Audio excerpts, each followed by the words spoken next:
This is its financial history too, where money's past reveals tomorrow's truth. You know the Rothschilds, the bankers who shaped Europe. But almost no one knows the dynasty that shaped the East, the family of refugees who became kingmakers, merchants who built empires, financiers who controlled trade from Bombay to Shanghai, and whose fortune was built on the world's most controversial commodity. This is the forgotten dynasty that helped build global capitalism, and then vanished from history. Welcome to its financial history too. You've probably heard the name Rothschild.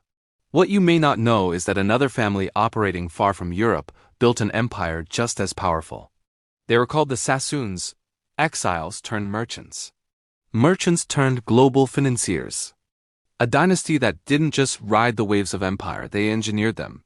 Their story doesn't begin in London or New York, but in Baghdad, in the fading Ottoman Empire of the early 1800s.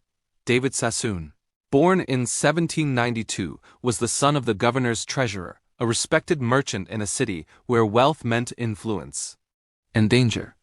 When politics shifted, the Sassoons became targets. Persecution followed.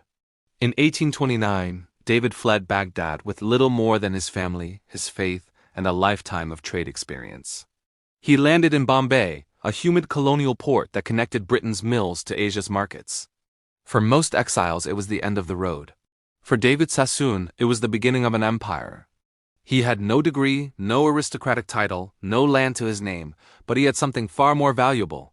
He understood supply chains before the world had a word for them.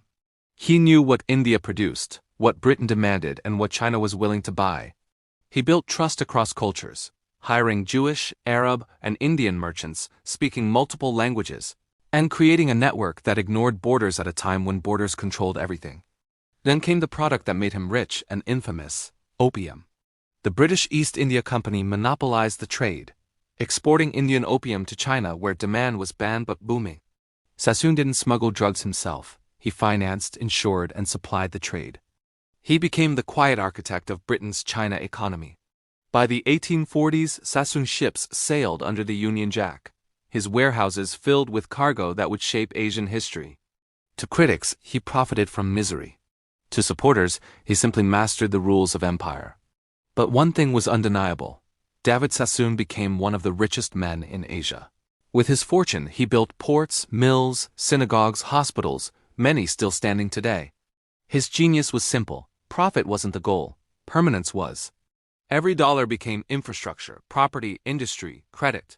And when global crises hit, the American Civil War, silver shortages, Chinese tensions, the Sassoons turned chaos into opportunity. His sons took the model even further. Elias David Sassoon opened offices in Shanghai and Hong Kong just as the Opium Wars forced China's ports open. Albert Abdallah Sassoon returned to Britain, was knighted by Queen Victoria, and elevated the family into the heart of London's elite. By the 1880s, Western merchants called them the Rothschilds of the East, not because they controlled Europe, but because they mastered Asia. Their money helped finance Shanghai's Bund, Bombay's textile boom, and British imperial expansion. Their networks spanned continents, long before banks and corporations existed to replace them. But every empire meets its reckoning. The 20th century brought nationalism, war, revolutions, and the collapse of old trade routes. The Great Depression shattered global commerce. And the rise of corporations made family dynasties less powerful. By World War II, the Sassoons were scattered. Their assets were nationalized or absorbed. Their influence faded, not with a fall, but with a quiet disappearance. Yet their legacy never truly vanished. The Sassoons were one of the first to prove that money could outrun politics, that a network could become more powerful than a nation. And in many ways, modern giants, Amazon, BlackRock, Tencent, followed the same blueprint the Sassoons perfected. They conquer markets, not territories. Their empires are digital, not colonial. But the principle is the same. Control the flow of goods and credit, and you control history. The Sassoons rose because they understood risk. They declined because they believed stability would last forever. Their story is a reminder that no dynasty, no matter how wealthy, connected, or brilliant, is immune to the tides of history.